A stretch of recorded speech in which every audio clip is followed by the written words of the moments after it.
I do believe we are alive, so I'll say indeed, and greetings unto you, beloved and holy friend. I'll be back in a second. I want to give myself some water and my cards and things, but I was running a little bit late, so I wanted to get the stream set up so that you friends don't have to wait. We're here. Hey, look who it is, Maxine. I think we were talking about you yesterday. Sending you lovins. I hope you're all thriving this beautiful spring morning. Even more so with you here, thriving alongside us. Fortunately, you friends are still close by. Your ears are going with me. Let's go get ourselves some water, shall we? Water ASMR. My bottle is empty. Open fridge. Take water bottles out of fridge. Put water bottles down on table. Tip water bottle over into my water bottle. Love you. Take other water bottle. Tip over. There we go. Now we got some waters. Let me fill the fridge water bottles again. Love you. Bless the water molecules. Fill these bad boys back up. Recap them. Put them back in the fridge.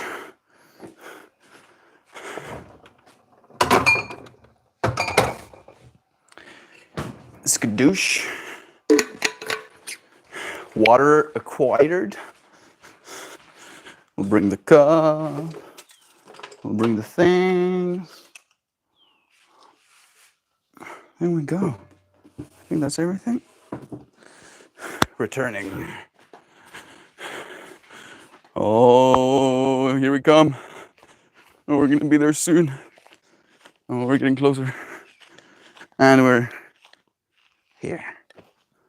Here once again. Thank you, friends, for keeping the space open, making sure that there's no weirdness happening. I appreciate you, friends, so much. Let me get the comments pulled up. See what you friends are saying. How's you doing? Good or bad? At least you don't have to do it alone. All right. Today's stream topic is going to be about pride. Pride. Pride. The want to do it alone, the belief you did it alone, the need to be the only one. Right. There's definitely a part of that in myself as well.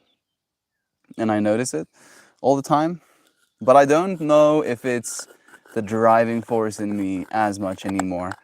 Right. For the specific reason that I am willing to grow. I am willing to, from a place of humility. I don't know if saying humility in that way is prideful. But from a place of humility, I'm willing to admit that I've been wrong in the past and that there are better ways to do things and that I can learn how to do things better. Right. And if I was so prideful that I couldn't see even the possibility for me to be incorrect in any way, then I wouldn't. And as a result of that, I would be denied growth. So yeah, it's okay to be proud of yourself, but living in a state of pride, I don't know if that's too great for you. Even our beloved friend Dante, Dante's Inferno, he kind of like depicted the center of hell, the deepest part of hell, not as a burning core, but as a solid block of ice. And at the center of that solid block of ice is Lucifer, the devil, who in the biblical context wanted to be God, right? That is the way he's depicted, that the original sin is Lucifer wanting to be God from a prideful place, wanting to be the only God, wanting to be the God above all the other gods, right? And in his attempt to kind of like make clear that he's the only one, only me, Only me, flapping his wings, froze himself into a block, alone forever, lost to his own pride. There is no separation, dear friends. All of us are God. There's no God above anyone else. At least that's the way I've been thinking about it. Chat is off to a roaring start. Nice. Kristen is here too. She is sending you lovin's, Kristen. Nancy as well. Sam, of course. Thank you for sending lovin's to our dear friends. Melt giving the water play by play. I had to. I was like, this is unfair. Our friends are going to hear noises. Might as well give us some context so they can form some images in their heads. Who is the young man speaking on Melty's stream? Babyface Melt. Yeah. I shaved my face a few days ago. It's coming back slowly but surely. I'm looking forward to having hair on my face again, but for now, I'm baby facing it up in here. Pride. I added some valor to the rolling paper today, Shan. I had a conversation with Dad when he came back from church. We were talking about automation. I was telling him about my idea to artificially intelligent tools into their workflow. And he was like, yeah, that sounds like a good idea. Then we went into the topic of automation, went into the topic of agriculture and how the world we're heading into is probably going to have to change. That robots are probably going to do most of the things, right? And there was pushback. He was like, he didn't want to believe that. And I'm like, Dad, like I'm not saying these things lightly, right? I do believe these things to be true. And one of the things that I said was, the robots will replace human beings when it comes to the farming industry. Those were my exact words, which are technically incorrect, right? Because that paints the picture that there's going to be only robots and no humans, when that never is the case, right? It's me talking in extremes. And that's kind of like where my dad was getting stuck, believing that people are still going to be working in the farming industry, which is true, right? That this is still true. But, and this is the point I was trying to make, with our technological evolution, farming went from us as individual human beings using our little fleshy vehicles to deposit individual seeds into the soil on a line so that we can farm, so that we can have this food. And that way of farming has long since been transcended into something automated, machinery. And if you look at the current trajectory, that isn't bound to slow down anytime soon, right? So, from a base reasoning perspective, I asked my dad, what is more likely? Is it more likely that the farming industry is going to suddenly need exponentially more human beings in order to manage, farming? Or is it more likely that we're going to automate that process and we're going to get the robots to do it for us instead? And the conversation kind of dissipated because I had to go and get ready for the stream. And there was still like this stuff running in my mind. And I went back to my dad and I'm like, Dad, I was wrong saying the robots is going to completely, you know, remove humans from the farming industry. What I was trying to say, though, is that if you look at our trajectory, if you look at how we used to farm and how we farm right now, it is clear that there is this movement towards automating the farming process, not a movement towards getting more human beings to do it. And then there was like a conclusion of the conversation, right? And I feel me being willing to suspend my pride in wanting to be right, we could come to an agreement, right, in that moment. So, agree, I feel, comes to my mind as the intention right now.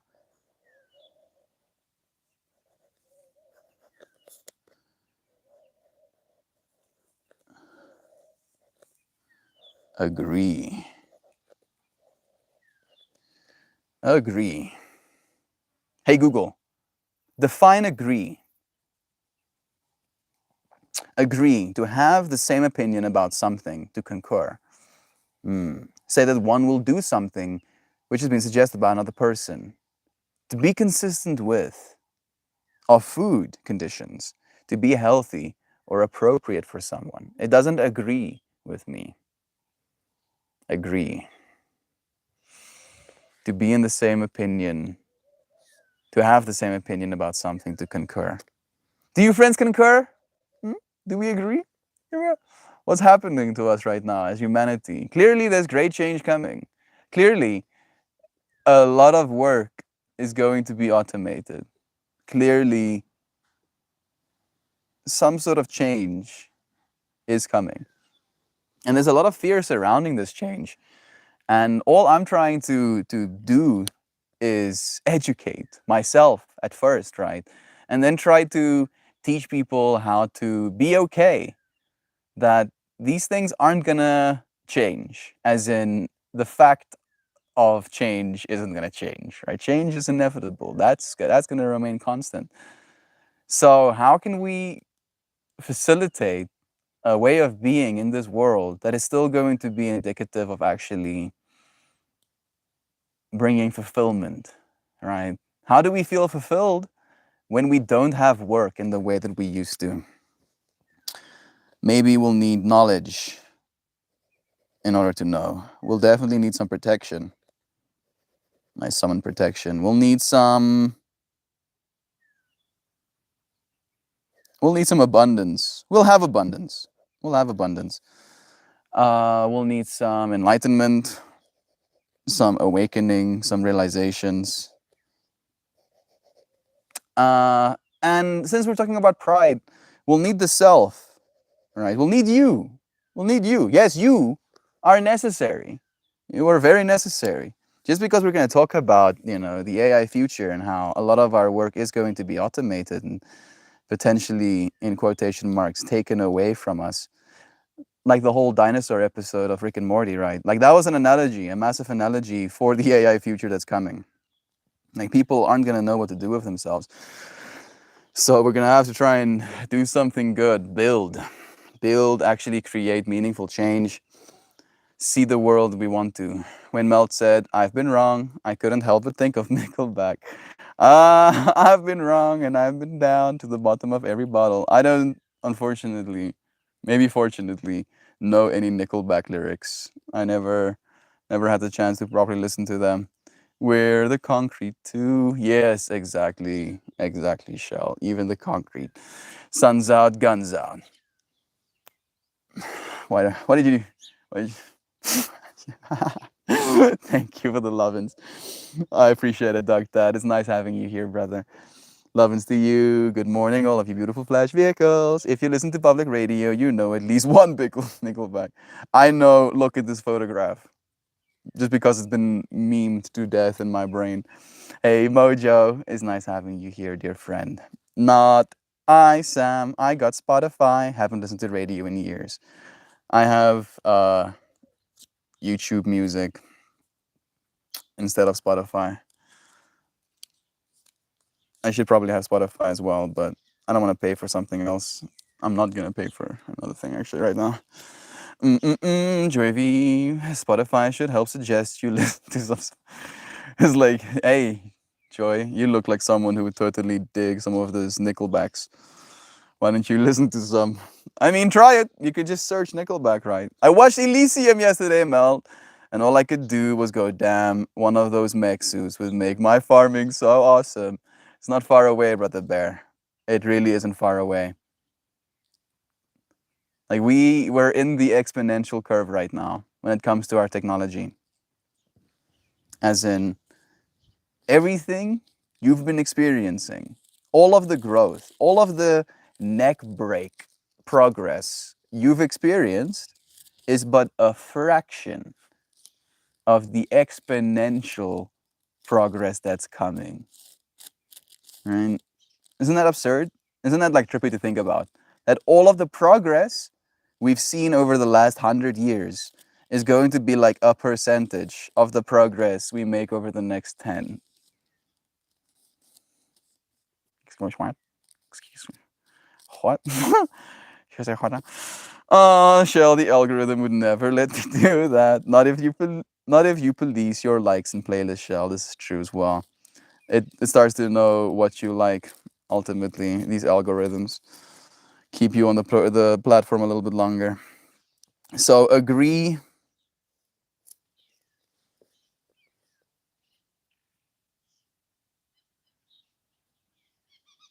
to grow. Let's do grow on the outside, right? Can we agree on that? Can we all agree that we'll grow? Right. That's one thing we can agree upon, right? Yeah. I'll grow, and you grow, and then we grow, and then there's growth. Sounds good to me. And Charlton Copley is the best bad guy ever in most movies he's in. He's South African, so you guys, you guys should know each other. Yeah, me and Charlton Copley are best friends, dude. We both live in South Africa. You know, we grew up in South Africa together. Went to school in South Africa.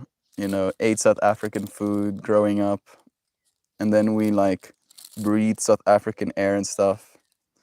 We're the best homies. It's favorite hobby ever. Yeah, South Africa is pretty big country. We didn't have that many people, realistically. Actually, like comparison, you know, to the American population, we have like 20%, 10% of the American population. I think more like closer to 20% at this point.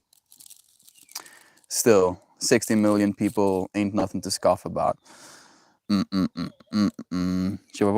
it gives me enjoyment to watch it, but anger, and that it's social commentary about the things that already happening in class warfare. It's not that distant in the year 2145. I feel, fortunately, and I do believe this, Duck Dad, all of these movies, these Terminator movies, these Her movies, these iRobot movies, these Elysia movies, these District 9 movies, all of it is social commentary, right? Like we are commenting on a certain society, on a certain way of living. And fortunately, we as human beings learn from mistakes, right? And you can watch a movie from the perspective of learning, right? And you can be prideful. You can be prideful and be like, oh, actually, maybe I don't want to suffer that reality, right? You can be proud enough to create something differently. And fortunately, the thing with technology is that it does get cheaper when you go large scale. This is like basically why we have the level of tech that we do right now. Is because the people, the powers that be, if you want to say it that way, realized everything gets better exponentially quicker when we do it at scale. And the best way to do things at scale is to have the whole world involved, right? And I believe it's going to be the same thing for our medicine. It's going to be the same thing for our integration. Like we're going to have to do things at scale. We're going to have to include everybody. Everybody is going to be a part of the party because exclusivity is in a weird way pride, right? It's like we wanna feel proud of ourselves for being able to get to some place that's exclusive, you know, having had the financial resources to afford this exclusive thing. But the way I think of it is we're going to live, right? And the act of living is pretty simple. You eat food, you drink water, you breathe air, and you sleep, right? So figuring out how to allow people to live, how to continue breathing air, how to continue having a place to sleep, how to continue having food to eat and water to drink. These things are going to be the fundamentals. But then what we do in the extra time when we're not eating, sleeping, drinking water or breathing, right? We're going to still want to keep ourselves busy. And then I believe we can figure out a way to kind of create like real social systems where people are the priority, where we can create places to be, right? We encourage people to loiter. I believe that's the word. Hey, Google, define loitering. Loitering is when you stand or wait around without apparent purpose. Okay, more communal get-togethers, right? Imagine like a central place where there are activities, and you are encouraged to practice these activities with people that you can either meet there, right? Like they can be some sort of group system set up where you wait a few minutes and then there's groups of four and then you get to meet three new people, on that day because you actually went out of your way to go and experience this social event. How are we gonna how are we gonna feel purpose if we cannot connect with other human beings? Right? Like I've been watching this trend in China where they have this device that goes inside of your cell phone's USB port and then it has a face attached to it. And then you can this face and then on the other side another person has a face attached to their cell phone and then it makes the freaking mouth movements that you made on your side. And all I can think is how cursed that is. I'm like, bruh, I get that people are scared of COVID, but damn. And then I saw something yesterday again where they now are building suits that allow people to feel the sensation of a hug, where it like constricts their body when someone comes in for a hug in these virtual worlds. And I just see this dystopian reality for our beloved Chinese friends where they're encouraged to just stay in their homes, buy these pieces of technology, and then make out and get hugs from people through their technology instead of actually being able to do so in person. And that just doesn't sit right with me. Like, I'm like, bruh, I get the companies that are doing it is probably trying to help. They're trying to do like some sort of social good by equipping people to experience these essential human connections, even if they have to be remote. But I never wanted to get to the point where that's what we think human connection is. I had this meditation feeling, idea, realization that there might be a time in our history, 50, 100 years from now, where people are literally not going to know how to interact with one another, right? They would have, been so deeply ingrained in their technological experiences and the conversations or the experiences they can have of another person because of that technological experience, right? For instance, you and a friend play some sort of cool VR game where you're solving problems and you're trying to get to some sort of objective. And along the way, you have conversations about this problem you're trying to solve and what is making you feel, et cetera, et cetera. Now, two people come together, having been in that ultra stimulated environment for all of the conversations they had before, and they might not have the skills to actually have a proper one on one conversation with one another. They wouldn't know what to say. And yet, we already have AI tools that want to serve that function as well, where it helps you, it tells you what to say next to a person in a conversation. It's so interesting. Let's call it joy. I'm channeling my inner joy in an actual cozy. In actuality, I'm cozy in bed, slept in. It feels so nice. You deserve some rest, but the buried is Sunday after all. Cozy in bed too. So much love. There are always gonna be haves and have-nots. I would like to believe that that is gonna change. It has changed, right? It has changed. There are more haves than have-nots in the world now than ever has been before in the history of mankind. And that trajectory will continue, this I believe. Joy. Mine is biting me every 5 minutes. My Bubba's cuddling with me because we are very late for his breakfast, of course. They do that when they're hungry, don't they? My cats or dogs have never bitten me when they get hungry. They usually have food. Maybe that's a part of it. Duck and joy, ours is the night, the morning, and way deep under the covers hiding. It sounds nice, Shell. Also, resting comfortably in bed. All of you friends, nice and comfortable. It sounds so nice. Just covered in hairs like eyelashes, so more of a seal. In fact, her name is Silky. That's a cute name, actually. Mel humoring me with brief South African air.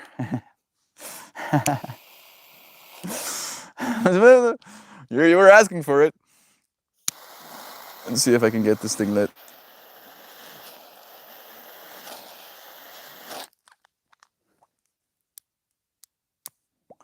Agree to grow. Agree to grow. Agree to grow. I agree to grow. Not only for myself, but for those around me as well. I agree to grow for my earth, grow wiser, learn how to walk, tread lightly on her. I agree to grow in my capacity to work, in my capacity to feel, and in my capacity to let go of my own pride, my want to be right, my want to feel special, my want to feel acknowledged for the work that I've done, knowing that we're here for fun. Right? We're not here to beat ourselves to death. We are here because this experience can be so fun, enjoyable, if you don't like the word fun necessarily. It can be an enjoyable experience. Yes, there is suffering, right? Suffering in the context of physical pain, suffering in the context of abuse, suffering in the sake of watching the world as it is right now and suffering that reality. But ultimately, all of that suffering does arise from our want for it to be differently, wanting for our trauma to not have happened, then we suffer. Wanting for the pain not to be there, then we suffer. Wanting for the world to not be the way that it is, and then we suffer. But on the other side of that suffering, on the other side of that wanting for it to be differently, it is the way that it is right now. Right? You have this body right now. You get to breathe this air right now. You get to see the light that surrounds you right now. You get to be surrounded by loving friends right now. I had this moment today where I was thinking to myself, I greet you, friends, by saying indeed, and greetings unto you, beloved and holy friends. It was a suggestion by a book that I read, The Way of Transformation, or The Way of Knowledge, or The Way of Enlightenment. It is like a whole book series. And he recommended that when you address people, say this to them. And then it was, indeed, and greetings unto you, beloved and holy friends. And then he goes into explaining, the significance of every single one of those word choices. And it resonated with me to the point where I decided to make that part of these streams. And I think to myself, is there something else that I should add? And I imagine this reality of me asking, as I start these streams, how you are, right? And I did kind of do it a little bit today, but asking how you are from this experience that I do consider us friends, right? I can be a friend to you even if you don't let me know about you, right? It's weird like that. And when you click on my stream and you open this experience up and I greet you and I ask you how you are, you can answer me like you would a friend, right? And then I imagine myself being like, well, at least you don't have to experience it alone. No matter what the emotion, sadness, anger, overjoy, overwhelm when it comes to the amount of synchronicity you're experiencing, whatever it is, at least you don't have to experience it alone. And how these experiences, these streams, as we show up in them, as you watch this, you will also find out with me what this experience holds. Because sure, I showed up with a topic. I showed up with the topic of pride, and how pride can really stunt us when it comes to our growth. But I didn't know that I would have this exact conversation with you right now, right? That I would feel the experience I had earlier in the day arise in me again, and then wanting to share that experience. And then in sharing that experience, things arise in me that need to be shared. These streams and you friends joining me makes me proud. It does. It makes me so proud. And I would like to believe that that's not wrong. You friends make me proud because you've shown me your growth, right? That we can be proud of our growth. We can be proud of our ability to continue growing.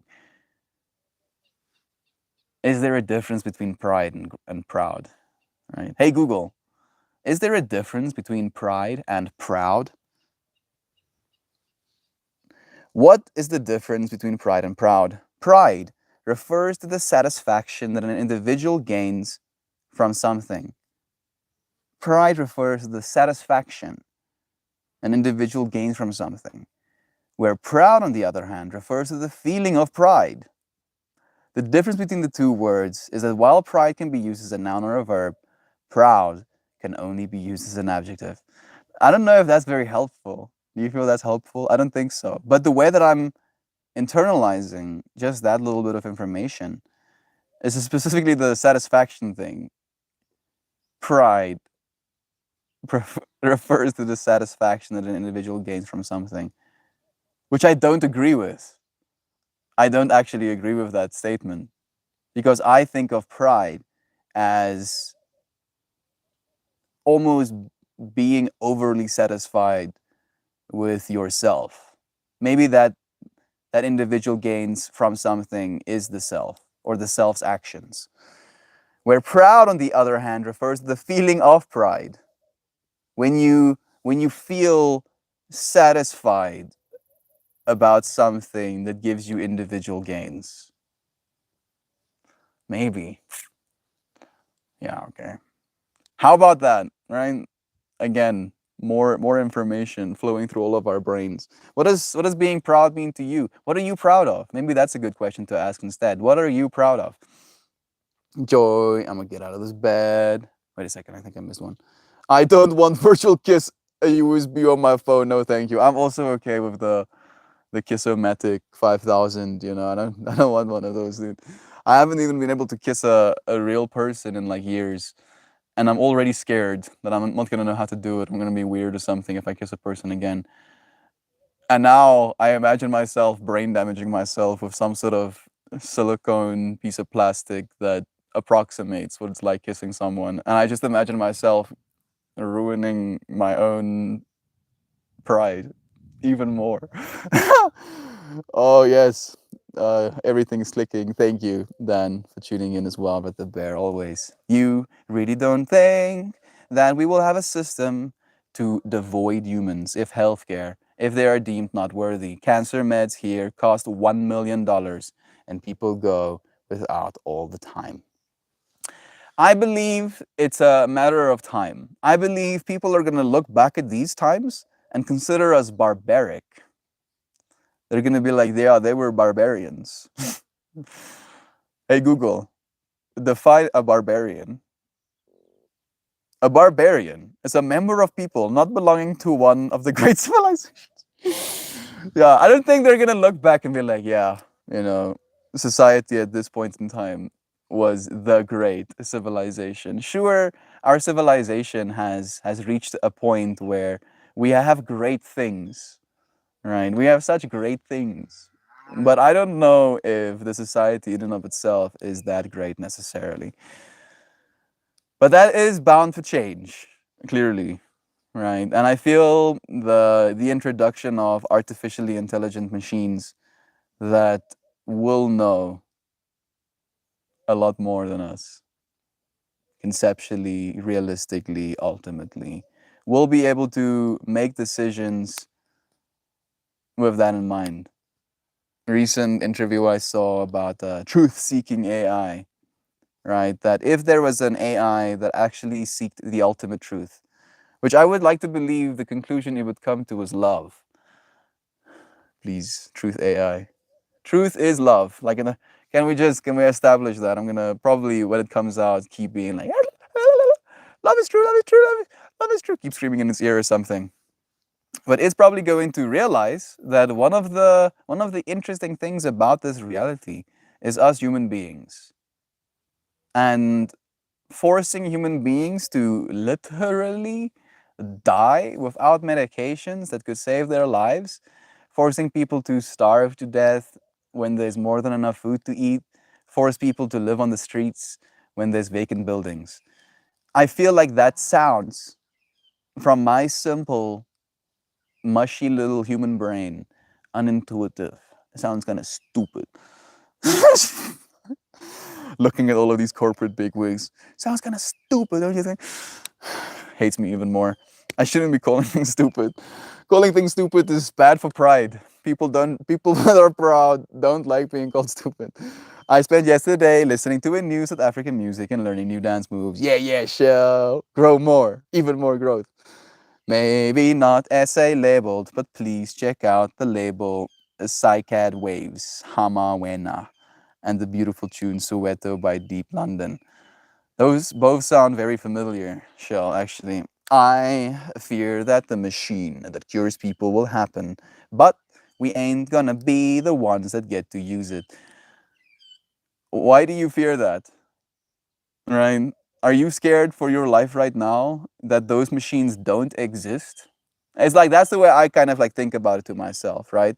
We're heading towards a reality where these kind of tools are going to exist, right? But we're not suffering anymore for them not existing right now. Sure, we age, sure, we, you know, contract different ailments, and then we eventually die. But that has been the reality for like 110 billion, 120 billion other human beings, right? And they still got to have the fullness of their experience. So why be fearful, right? I fear that the machine that cures people will happen, but it ain't gonna be the ones that get to use it. Why is that something to be scared of? I believe again, I think of it in the context of Bayes' reasoning that what is more likely? What is more likely? If we believe that most human beings are acting towards self-preservation, and we come to a conclusion as a society that we are a global organism, right? That there is no separation between self and other. There is just the illusion of self and other. And then from that illusion can arise this idea of separation. From the idea of separation, fear, hate, shame, guilt, pride, right? And then once we realize that, once we're basically convinced of it, I think that's going to be the real thing. We have realized our oneness multiple times, but it's almost like we have to be convinced of it. And then once we become convinced, it's just a matter of what are our needs. We already don't have enough human beings, Duck Dad. As it is, we don't have enough people. And the population curve is slowing everywhere. Testosterone and sperm count dropped 50% because of the introduction of phthalates in the human, diet, because of, for instance, the milk industry pumping our milk through, flexible tubes, and then those flexible tubes giving off these phthalate molecules. Those phthalate molecules, when introduced into mothers as they're, you know, forming their babies in their wombs, basically causes the shrinking of testicles, the dropping of testosterone, the reduction of sperm counts in adult men. And that is already happening. It's happened. It is here, and it's happening in an accelerated rate. We're gonna see a population decline, a rapid population decline. We'll probably peak as human beings at 11 billion, And if we don't figure out a way to change that, if we don't figure out a way to become like a spacefaring civilization, and even, learn how to make more human beings, like, and we're gonna do cloning as well, that's absolutely coming, or maybe just like vat-grown human beings. The problem very much is not resources at that point. Because again, our economy is directly linked to you as an individual wanting to buy things. Without you as an individual, as the collective, right, wanting to buy things, this whole system we have right now falls apart instantaneously, right? If it stops growing for a week, there's mass panic for a week, right? And now we live on a finite planet. The human population curve is slowing down. Our rebirth rate is significantly decreased. So what's the alternative? We're gonna have to take care of the human beings that we have very well, right? We're gonna want them to stay alive. And you can think of it again from a corporate thing, rather like that. What's gonna be the most valuable thing to a megacorp 100 years from now, right? A new vat-grown human being that is super, advanced when it comes to how fast he is and how fast he can think and what his body is like, or a human being that has lived since the year 1980 that has been kept alive, through modifications to his genome, but has all of that experience, right?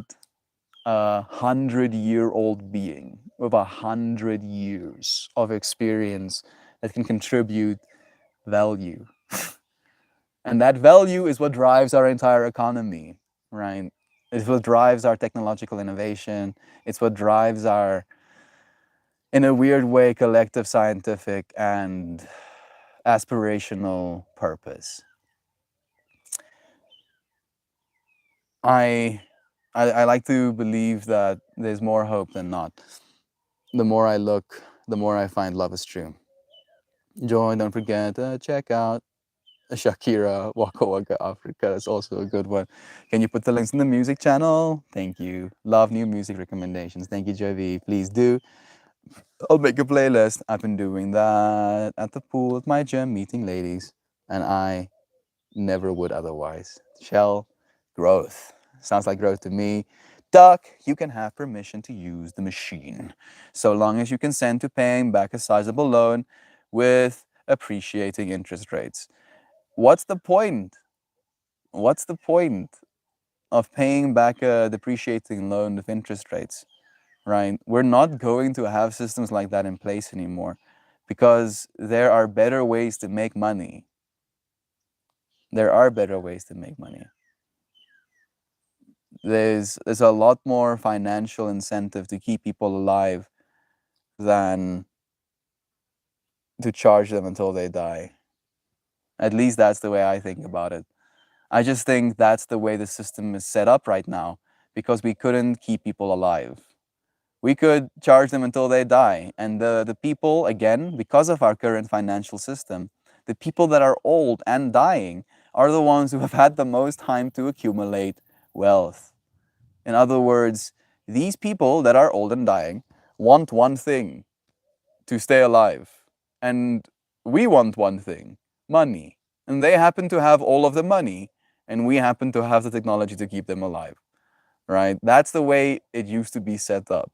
But if we kind of prioritize building technology to keep people alive first, right, then the financial aspect of it comes with keeping people alive, not with charging them until they die. You are valuable. Like, think again, right? Like, we're all of us as human beings are tripping out about AI as a technology coming. You do realize it took us decades and is right now taking us billions of dollars of compute power to realize this thing that we call artificial intelligence. You exist as an intelligence right now. Your brain runs on like 15 watts of power. You know how efficient you are? You know, exponentially more efficient than any computer realistically will be within the next 10 years, even longer than that, I believe. So yeah, you are valuable, believe me. And these companies know it as well. They do know it. No USB like you. I'm gonna get out this bed and drive the 18 hours to your location and put a baby boat in your bed. I have access and spite to my powers. How did I forget about the mighty dollar? Dan, speak for yourself. Bleating goat is playing and Poundium Nickelbank opens. Yeah, how about that? Another synchronicity. This thing is already lit. So much love. Shell. So is his hair if he keeps lightsabering that torch around. Dude, I haven't burnt my hair once with this thing. I did when I shaved my beard, cut the whole piece of my hair off. I was like really upset about that. I was like, nee, nee, nee. And then I see it's like a little lock, one of these little locks, just like, and I go, and then I realize it's you cannot see it at all. Are you sneezing, kitty? Okay, I'm falling behind a little bit. I have enough pride to put aside my pride and learn that someone else needs what someone else needs. Exactly. We're here for fun, with a side of suffering for flavor. We're here for fun, and suffering is the contrast, right, to the fun we have. It's like, how would I know fun if I couldn't suffer? I like that joy. I can trade some of my suffering for extra fun. Yes, please do. No tradesies. Once you realize that you're fucked, you gotta feel pain and you're gonna die. The possibilities of all the beautiful experience of life has opened up. Exactly. It's like a deep surrender, a melting into the reality of what you are here to experience, to live and to die, right? And then you're free to live and then to die. That's what you're here for, right? And no money, no nice house, no car is going to take away from you that which you're here for, to live and to die, right? That's yours. It's yours to have. Even if you die right now, you would have lived and then died. Yours. Cannot be taken. Agree to grow. Agree to grow as you live and die. Well, then maybe I would be fucked if I had the USB photo attachment. Melt, I was thinking the other day, how good your daily greetings make me feel. Yes, thank you, Nancy, for saying that to me. I'm happy to hear that. I'm happy that those words carry the intention that they're supposed to, the value, the pride, maybe even. Absolutely love that greeting. So much love. Just weighed myself. 174 from 200 in January. Gang, gang. That's actually a really good weight. That's a good amount of weight you lost, dude. I'm proud of you, brother bear. How are you feeling for it? Good morning, Kristen. Love is being sent Kristen's way. I used to get so pissed with myself if I came in late. And Miss Mel's greetings, you friend.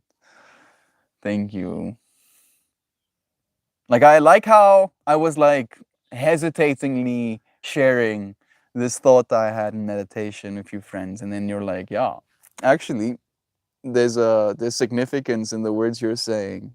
Thank you for echoing love to me. Losing one calf. I'm down 15 pounds from January as well. Now I'm trying to gain it all back, but then muscle. Bang gang. I'm actually again in the process of wanting to lose a little bit of weight. Like let me show you friends. Like this is I have like too much fuel. My little kitty. What am I doing? Embarrassing myself. Yes. I still have a little bit of weight to lose. So I'm going through like a bone broth experience right now. Like the fuck is it? What are you talking about, Mel? I made myself bone broth and now I'm gonna drink the bone broth. I feel like I sound insane when I say those words, but that's exactly what I'm gonna do. That's exactly what I'm gonna do. I'm gonna drink bone broth for a week. My calves are jacked. Mel, you should be proud about this space. I wouldn't be if you friends weren't showing up with me, though, right? How could I be? Dan, I can help with that. Come and work on the nursery. That's how I lost weight, just moving up and down, carrying stuff, of course. I wish I could. I had to become a software engineer instead, though. He's like doing the works, actually, like putting in the hours right now or soon of like a whole course. Dan, what you like money and stable future or something? I mean, the AI, is definitely going to be good at software engineering as well. Again, probably won't be replaced completely, and knowing how to do the software engineering side isn't going to be a detriment to you because you can still use AI systems with your knowledge to build software, which would usually take you a whole team to do. You can now do yourself, right? And that is the thing that's kind of crazy about the future we're heading into. Not so much that there's a lot of jobs going to be taken away, but jobs that would have become created because of creative intention now won't. And that's what's wild. Because instead of, for instance, Dan starting the brand Swagger, now right now he would need like a marketing agent, and he would need a person that's like in charge of PR, and he would have to have a team that kind of like does market research about what flavors would be preferable, et cetera, et cetera, et cetera. He would have someone that is in charge of reach out for the companies that have to manufacture things. He'll have to have someone that reaches out to the place that actually does logistics of delivering things. And now, all of those things, or at least in the near future, all of those things will be able to be done with an artificial assistant. Just you. And all of these different roles. You just have to give a direction. I like kissing. It's like riding a bike. You'll be all right, Mel. I'm sure. Thank you. Thank you, Joy. I don't think I remember lying to the person I kissed for the first time, my very first girlfriend, that I have in fact kissed someone before, just because I was 16 at the time and I didn't want to be the 16-year-old who's never kissed someone. And I was like, yeah, I've kissed someone before, sure. And then, like the moment leading up to our first kiss was basically this school, we call it the soki. It's like a school ball dance type of thing, kind of informal. Just in the school hall, music is played. And she came there. I was living in the hostel, so I live at school. I snuck out to go to the soki.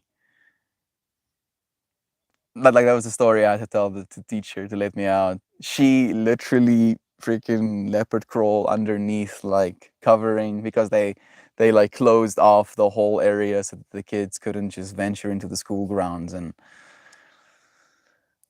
be kids. Stupid freaking teenagers.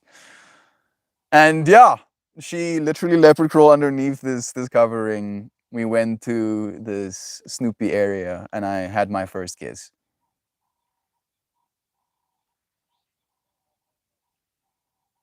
What a memory. The amount of butterflies leading up to the moment, gut wrenching, more than butterflies. The excitement, the realization of what just happened. Went back to my room smiling, being very proud, right? Yes. Connects to the central theme of today's stream. So proud of myself. Yeah, I've kissed a person, and it was nice, right? I knew what I was doing. I believed, at least. I was given compliments that yes, I can in fact kiss a person. I was like, good. Pat self on back. Struts. So freaking cringe. I'm just imagining. I'm imagining the alien perspective on watching the situation unfold. Right, watching this entity emerge from a building, excited, running in a general direction, watching another entity crawl underneath freaking barricades. But like it's so it was like poles, and then those poles had like a net, not a net.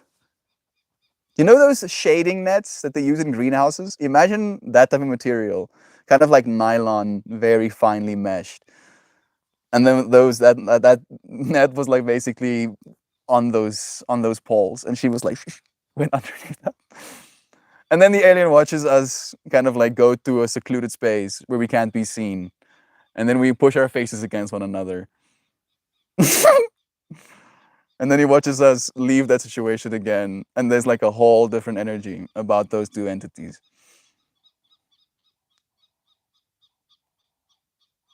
Nothing about that sounds logical.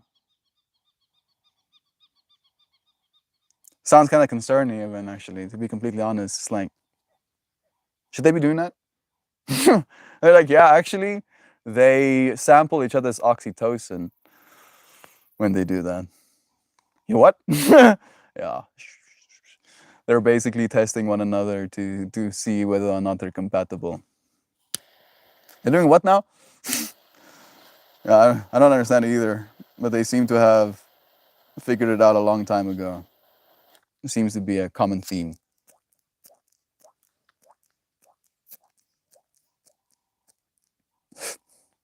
Kissing a person.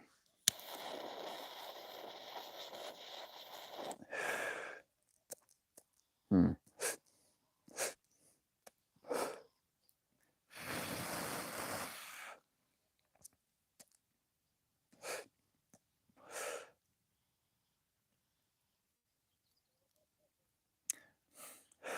I'm trying to imagine kissing a person as a greeting instead of an act of sexuality right now. Not as like something that needs to be, but more as something that probably has been, where kissing a person was your way of saying hi to them after not seeing them for some time. And that used to be the way that my family wanted it to be done, right? We are a kissing family. My dad and my mom has kissed me since a very young age. And we'll kiss one another once upon meeting after a long time. A hug and a kiss. And then that was expected of my extended family as well. And my grandma has this thing where she like really firms up her lips, and then she like pecks me when she kisses me. And I'm like, Mom, oh please.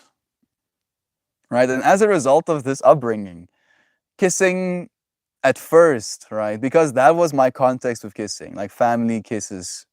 You kiss family. Right? Like that was like my only exposure to kissing up until that moment. And it was this like closed mouth peck as quickly as possible. Like it was still awkward. It was still awkward. But it was like a social norm. And if you don't kiss your family, you get asked about it. Why don't you kiss your aunt? I'm like, maybe my aunt has just been eating some cookies, and I can see the crumbs in the corner of her mouth. She probably has saliva on her lips. Like, and this is me as a kid. Like, I'm analyzing these layers of reasons for me not to be experiencing one thing or another. And then because of the pride of the family, right? The culture, the way that things have to be done. My analyzation of the situation cannot be accepted. There can be no growth. I'm not saying it's wrong. I just think that maybe it's not right for everyone. Maybe that's the lesson. Again, if I said like I was right for not wanting to be kissed by my extended family, that would be prideful. Right? That would be so prideful. Okay. They're fun. When my back and legs are strong enough for it, I'm gonna get this 70-pound kettle bell. It's Darth Vader's head. 70-pound kettlebell sounds like a good way to practice with, dude. Nice and heavy. Joy, I have two kettlebells and the smaller one is a howler monkey face and the bigger one is a chimp. I've seen those actually, dude. They're really cool, man. Like they kind of like add an element of beast-like nature to the exercise. Maybe that's the way I can think of it. Hey Dan, bye brah. See you again soon. It was nice having you. Healthy. Love you, Loizana. It's nice having you. I feel like I'm so far behind. I'm sorry, dear friends. I'm scared of my child having to die in a bed over 80 days of agony like my best friend did. Maybe it's just that we are close to the removing that wretch of life. I think it's super empathy. I agree completely, Duck Dad, and I'm not trying to make less of those experiences. I feel it's just, again, a matter of perspective. When it comes to if we were born again 100 years ago, the reality of watching our children die just because there is no medical intervention we can even give them. Our kid steps in a nail, dead, because we don't know what tinnitus is. No? Tetanus is. We just don't know what it is. Our kid dies, right? And there's nails everywhere. Like, I feel it's again just a matter of our perspective right now. And I feel our perspective still is limited. In the same way, we didn't know what tetanus was at one point in our existence. We don't know what we're doing right now when it comes to the distribution of wealth in our existence. We know, but we don't really understand the full implications, right? If you leave that sickness that is tetanus in your body alive, it creates a toxin more poisonous than any toxin almost in the world. Or is that the rabies one? I think the tetanus one does the same. It creates a toxin, right? Like that infection creates a toxin that then kills you. Is an infection that is pride in the human mind that if taken to its extreme course, right? And I do know that this is not the best thing to do, to think about things in the case of extremes. But I feel it is important to create perspective sometimes. We can either be a society that goes to the extremes of love for one another, or we can be a society that goes to the extremes of pride, of wanting as every single individual, every single tribe to be right. Only me, only me, only me, only me, only me is right. No, relax. There's different answers for different people. You're not wrong for believing what you think is right is right. Mm. I really need to accept that as well, because that's the thing I kind of get stuck with my dad. Because I do believe he's wrong for believing what he believes is right. I'm like, Dad, you're wrong. I don't actually say that, but that's what I'm thinking. That's what I'm thinking. I'm like, and it's hard to accept. It's hard to accept because it keeps coming up as almost like a fundamental difference. I think that's what it is. Like, it is a fundamental difference. It's almost like the base, like where you start reasoning up from, right? If you believe a certain set of things, if you're prideful of believing a certain set of things, and then because of that pride in the things you believe, and that whole narrative around it generates a certain feeling, certain understanding, certain perspective on the world. When there's an opposite perspective, your pride in your own perspective completely takes away your ability to understand the other person's.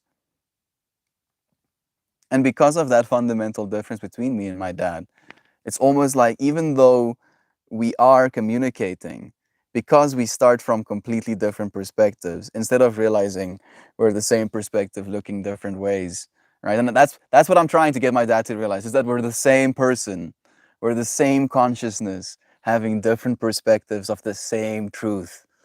All right, I'm like actively trying to, like, Dad, don't you see? And he's like, no. no, I'm standing here and you're standing there. We're not the same. I'm like, Dad, look down. You see hands. When I look down, I see hands. When I look at myself in the mirror, I see into my own eyes. When you look into your mirror, you see into your own eyes. Where are you looking from? Where are we all looking from? And then realizing from that perspective, we are not separate. We are not separate. We just have different perspectives. We come from the same center. And it's good. It's good to have the different perspectives. Because if my dad didn't have the perspective that he had, I wouldn't have the one that I do. Right? And I dread imagining my kid one day having again a different perspective to me, which is probably going to be the reality. But I would like to believe that I'll be willing to suspend what I have come to believe and actually listen. And then I will probably, as a dad, offer alternative ways of reasoning. And I'll hear him out. I'll try and follow his logic as well. Trying to imagine what my kid will be capable of. Oh goodness. It's almost too much. Zano! Sending you love, Tahoe! Oh goodness, friend, it's been a while. Sending you lovins. It's nice seeing your name. How's Tahoe? Is it everything you dreamed of? I've been wondering. I actually heard this beautiful philosophy or perspective or tool, on this documentary called Stunts, where the psychologist talked about mental snapshots. How we make these mental snapshots about a certain state of reality that we want to be in. And then for some reason, we can convince ourselves that that mental snapshot is what we need to realize in order to achieve happiness or to live life. But unfortunately, those snapshots are usually two-dimensional. They don't have the same depth that the actual experience will have, right? And then only in going to that experience, having that snapshot realized, you notice that all of the depth that make up your actual experience is still there, and the snapshot doesn't really change the full depth. Guac Taco, holla to you. I don't think I've seen your username before, friend, but sending you lovin's. It's nice having you. Day 850, and looking like a sexy beast, Joe Schmo. I need to get sexier. Yes, that's the objective. That's my pride speaking. Being like, oh yeah, you think I'm sexy? I'll get sexier, Joe Schmo. Stop it, pride. Stop doing that. Oh, relax. I'm beautiful just as I am. He's like, yeah, oh, fine. Whatever you need to tell yourself to feel better. uh, oh, why did the screen go blackish? Is it mine or is it yours? I don't know. Maybe it's forbidden wisdom. The truth that may not be seen. I love a good taco with guaco. I don't think I've had one, unironically, actually. I've had like 3 or 2 tacos properly in my life. No, 2 and then 4 tacos. 2 at Taco Bell and 2 at like a place called like Tacolicious or something, some sort of hipster kind of like taco name. And the hipster taco name ones were better but smaller, but they didn't have guac on them. Like I feel you friends have a perspective that I would like to expose myself more to. Restart of YouTube cause a fit, please do. It reminds me of a quote from Moonstruck. We're not here to make things perfect. Snowflakes are perfect. The stars are perfect, not us. I don't know if I agree with that actually, Lozana. I believe we are perfect, right? That there is imperfection. That if you look at a tree, if you look at this tree, right? Like look at that. This is like the epitome of imperfection. That tree, my dad cut the roots on the side of it. It was like growing against the house because it was growing underneath the house. and then a big wind came, and then go plop. But it wants to live. It wants to live. And then if you look at the way that it does live, it goes from one thing, right? One being considered maybe perfect, right? If you could get a 1 or a 0 on a test, the 1 mark would be the perfect mark.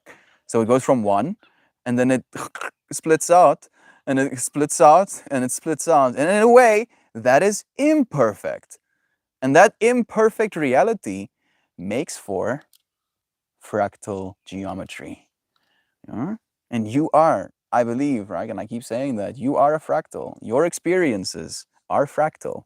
Because if you experience, maybe, for instance, someone screaming at another person, sure, me and you might be seeing the exact same thing, someone screaming at another person. But depending on your whole life's experience, maybe your parents screaming at you as a kid, maybe you being screamed out by a partner or a spouse, getting screamed at by a friend disappointed in you. Whatever your whole life's context is about what screaming means, is the fractal you experienced. All of that nodes, just seeing this one moment, right? That you could see as imperfect. You could see screaming at someone as imperfect. And depending on your experience, you're going to influence yourself about what that reality means. And the person standing directly next to you is going to have it perfectly different, right? And I feel that there is a sense of perfect in that imperfect. Hey, Kevo, it's nice seeing you here too. I feel like I'm so far behind. And I also need to be pulling a car because we have a Sangha in like 20 minutes. Wild thought melt. But how about you eat some vegetables? Vegetables? There.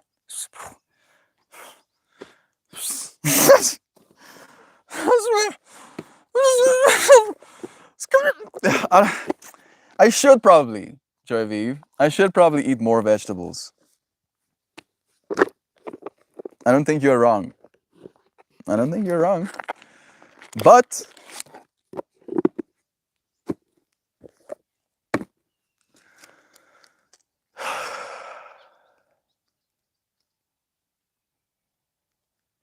I get most of what I need from meat.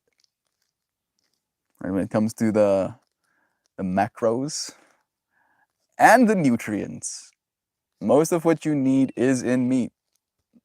We are omnivores. We, as human beings, I believe, did develop our brain capacity following along the deer, the animals we would hunt, finding in their dung, probably more than likely psilocybin mushrooms.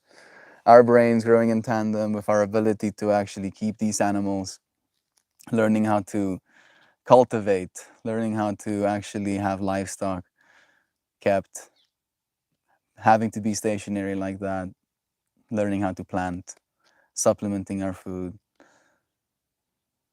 That the foods we eat, all of the fruits, literally everything you consider a vegetable didn't exist in the way that it does now 200, 500, 1,000 years ago. That if you had those snapshots of each of the things I just mentioned, you would see these things change into what we have them as right now. So we weren't eating vegetables as our main primary food source out in the wild. We have evolved to be able to consume a variety of things. And that's why we've survived, because we have this ability to adapt to many different things. And as far as I know, as far as I can see, my body seems to be well adapted to consuming meat. Right? Drinking bone broth makes my brain feel good. My brain is like, yes, so yes, yes. That's what it feels like allowing myself that experience, because I go through the whole process of cooking it myself, right? So there's a lot of intention that goes into that. And then being able to sit down and eat this bone broth that I extracted, my brain gives me an extreme amount of dopamine. It lets me know that what I'm doing right now is good for me. It's like, yes, thank you. And when I start doing it, my joints hurt less, right? And that's a big thing for me because I put myself under a lot of strain. So, yeah, I'm not saying one is better than the other. Again, right? That's the whole point of today's stream. I part of me has pride in my ability to drink bone broth. My family wouldn't. They don't. They fight me on me offering them bone broth. They're like, no. Why would I drink bone broth? We kept those bones out for the dogs, and then you boiled them down to extract that sauce. I'm like, yeah, that's exactly what I did. Yeah, okay. Maybe it does make sense that they don't want to, but we have data. We have a lot of evidence that these things do work. The vegetables will eventually eat us. Exactly, it's true. Okay, I'm gonna skip a little bit more present. Grace Tucker sending you lovin's. Meat, veggies, food is food. Exactly, exactly. It's true. The meat is also packed with hormones. Fortunately, mm, some of the meat I eat, I know is hormone free, which helps at least. Melt, you missed the second half of the quote. That was an important part. We are here to ruin ourselves and break our hearts and love the wrong people and die.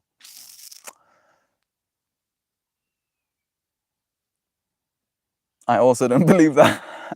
I love that you share these things with me, though, Zana. And it's beautiful that we can have, our own experiences and my sense of pride, right? I believe we are here to ruin ourselves.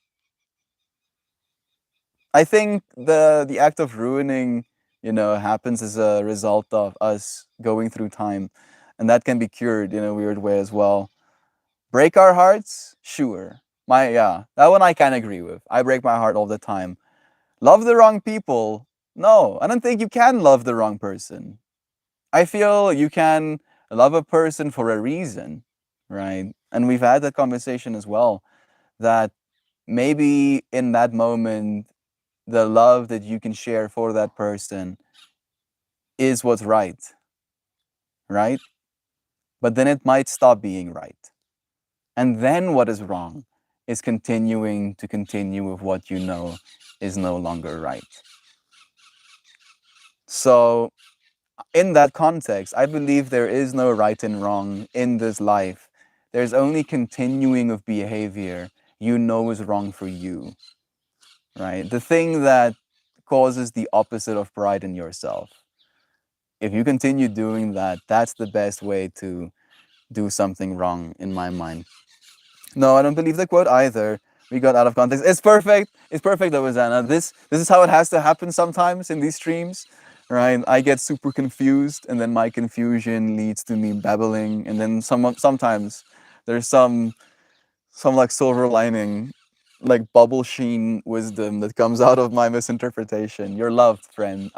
I never project any negativity. Again, there's no pride.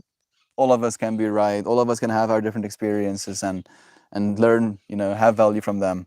We're all very chatty today, aren't we? It's so nice. Joy. It makes me happy. Go dig through the deer. Don't eat some radish. Love is true. The meat is also packed. Melt is that boy who's just saying no to veggies. It's okay, you eat meat. I actually was the kid as a young kid who loved my veggies.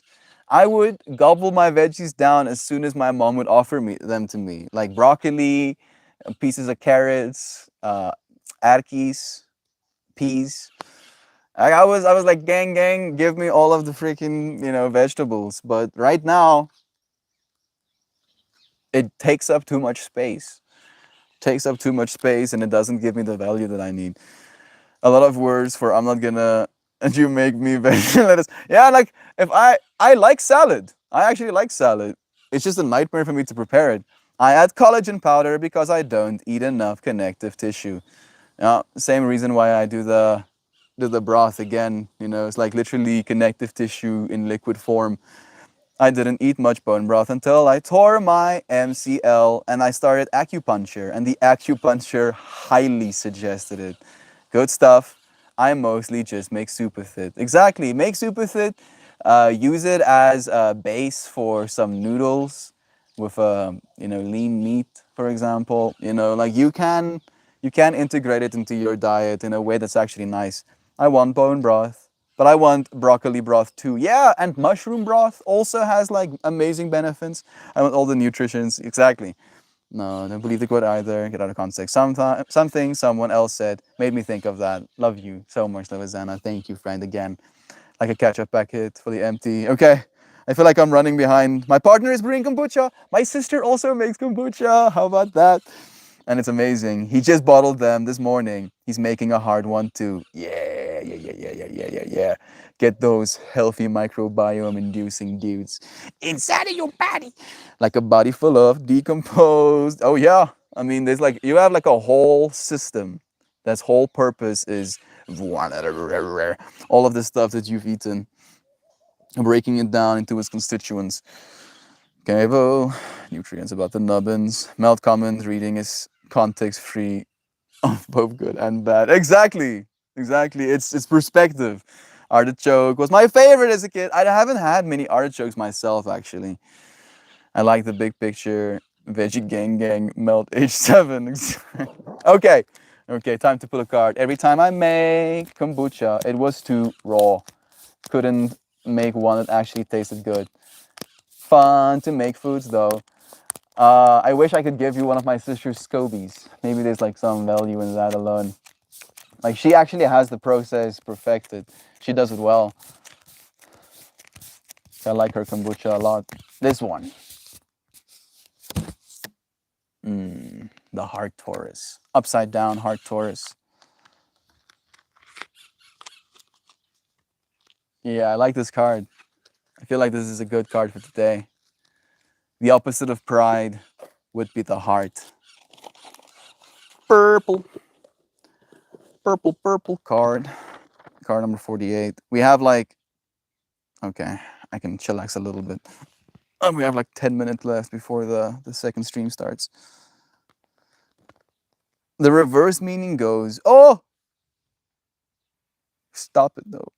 You have been too much in your head of late. Enter the heart Taurus and consciously reconnect with your heart. Card, color prediction, fire. I mean, if we're talking about the fire of consciousness, that or purple, there you go, you got it. The fire of consciousness is purple. The Taurus is a piece of sacred geometry that when viewed as 3 dimensions, looks rather like a donut. All right. It goes in every direction. The human heart has 7 muscles that form a torus, and it is the shape of the Earth's magnetic field. This toroidal energy connects you with the intelligence of your heart and asks you to become conscious of the effects that emotions have on your ability to experience life wholly. Emotions open your heart and can lead to a deeper connection with self and others, allowing you to feel more peace and in balance. Emotions can also baffle your intellect and stir up confusion. Integrating head and heart, mind and emotions is the expression and function of the intelligence of your heart. Meditate with the heart Taurus. Sit within its dynamic movement and really feel its vitality as you knowingly connect with your heart. Consciously experience the emotions that arise. Bless what you are feeling and ask how this may inform what is occurring in your life today. Allow yourself to feel gratitude for your very human ability to experience emotions. Honor the intelligence of your heart. Second stream, what is that? Sangha, dude. Keval, I've been doing Sanghas for like almost a year now. Like every Sunday we have a Sangha, a community get together. I said it, my second choice though. It's okay. You got it, dude. Second stream. Love you, friends. Thank you for joining me. It was nice having you here on another stream. The balance between the two extremes of human existence, emotions and mind. Right? The fact that the emotional part of me doesn't want to leave this space right now, but the mind part of me is like, hey, bro, you got stuff to do. Oh, you got stuff to do, and time means something to you. The fire of consciousness, indeed. Love you, dear friends. Thank you for joining me, for sharing a moment in the stream. I'm going to see you on the other side if you want to join me. Bye.